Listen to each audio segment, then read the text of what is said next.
олени, люди, лодки и даже сцена под названием «Преступление и наказание». Это одни из древнейших наскальных рисунков на планете, которые в качестве послания оставили нам наши предки.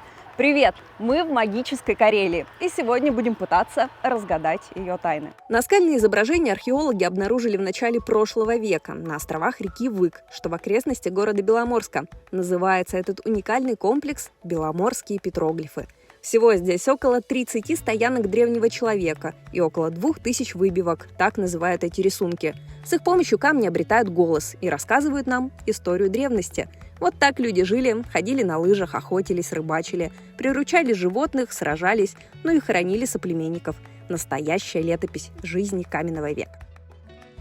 Сколько же загадок и тайн таят в себе эти петроглифы? Страшно представить, аж дух захватывает, но мы-то только в начале пути. И дальше отправляемся в сакральное место для каждого саама – архипелаг Кузова. И дружеский совет – не забывайте с собой побольше репеллентов.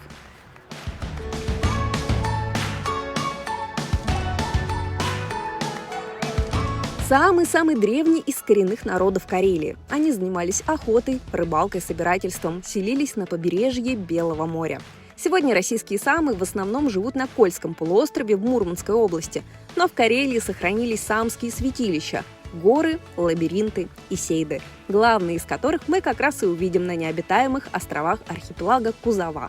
Вот они – русский кузов, немецкий кузов, остров Алешин и другие куполообразные островки раскинулись в Онежском заливе. Мы идем на немецкий кузов. Идти нам полчаса. Полчаса 40 минут. Каждый день мы возим туда порядка 20 человек. Там остаются жить. Кто-то на неделю, кто-то на месяц, кто-то на 3 месяца. Там нет связи. Связь есть только на самой высокой точке. Это 118 метров над уровнем моря. Вот это лайфхаки. В общем, теперь, чтобы на Digital Detox поехать, можно выбирать немецкий кузов. Теперь вы об этом знаете.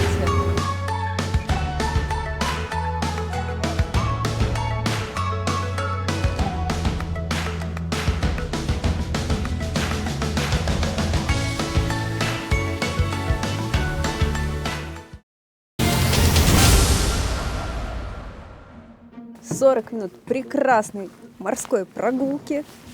Погода супер, а мы отправляемся на немецкий кузов, к которому сейчас и причалили на экскурсию.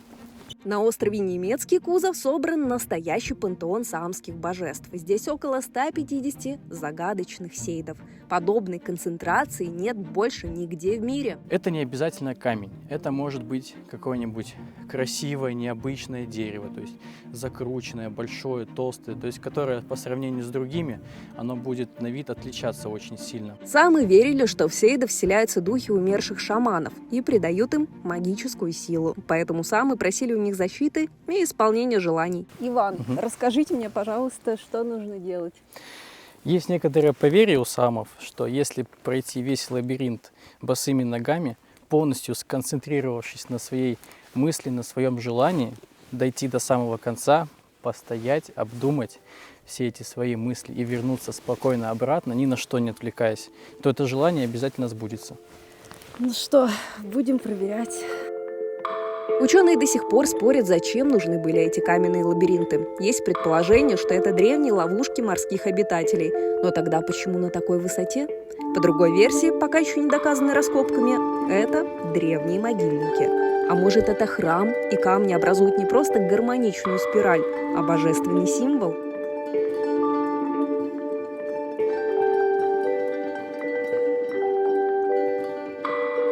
Вот еще одна загадка кузовов.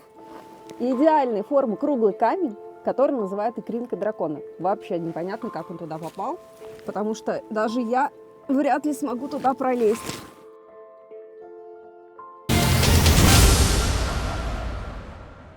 Кажется, духи шепчут, что нам надо торопиться. Ведь впереди еще один остров, который мы хотим посетить, и называется он Алешин.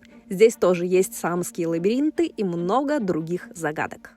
Мы сейчас будем проводить следственный эксперимент, потому что никак не можем выяснить, что вот это такое. Сначала нам казалось, что это снег, но нет, это не снег. Светится так, будто соль. Но Попробовать можно только опытным путем. Сейчас установим, соль это или не соль. Нет, не соленая. Фу. Места тут, конечно, и правда очень таинственные и мистические. А наш гид нам, кстати, рассказал, что в сумерках здесь людям видятся всякие силуэты.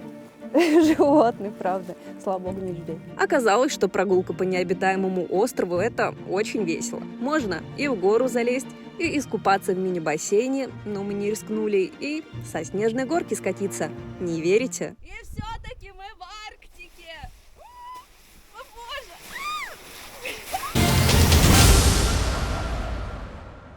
Отсюда с Алешина в хорошую погоду можно рассмотреть Соловки. Ну и еще тюленей!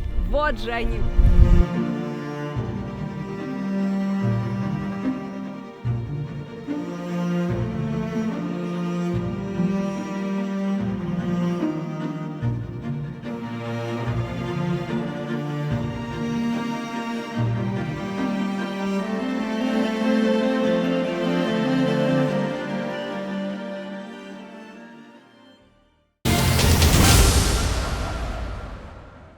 Вот Таваара, пожалуй, самое жуткое и вместе с тем очень мощное место на карте таинственной Карелии. Здесь никто никогда не жил. Местные и сейчас предпочитают эту гору высотой 417 метров обходить стороной. На вершине выложено около 1600 камней. Гигантский древний культовый комплекс. И сейчас мы попробуем к нему подобраться. А это оказалось совсем непросто.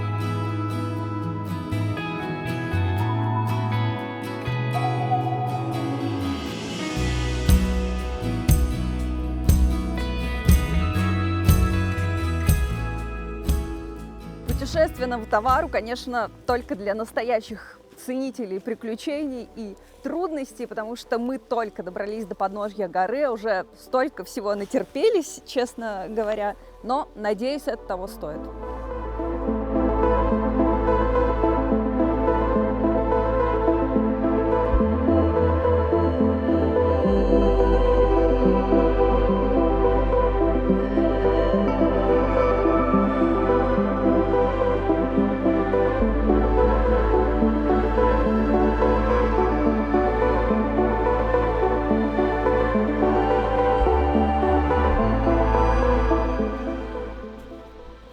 Тяжело,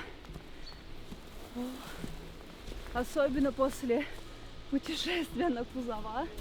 Раньше здесь, на горе, свои традиционные ритуалы проводили саамские ноиды. Шаманы камлали с помощью бубна и просили духов о помощи. Но и сегодня это место привлекает всех любителей потустороннего, магического и мистического. Люди приносят бусы, драгоценности, деньги и тоже о чем-то просят. На вершине открывается потрясающая картина, словно нас встречает древний каменный город, точнее то, что от него оставила история. Проводники говорят, что под этими камнями когда-то были древние залы, но последние геологические экспедиции установили, что это ледниковые образования. Тысячи лет назад ледник толщиной несколько сотен метров, смещаясь с севера на юг, не только крошил валуны, но и буквально двигал горы.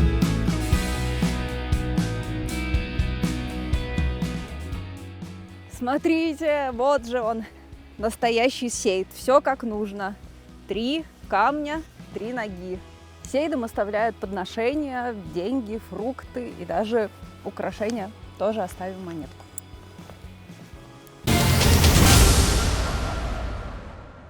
Только вдумайтесь, прародители современных саамов обосновались здесь почти сразу после схода последнего ледника и образования озер.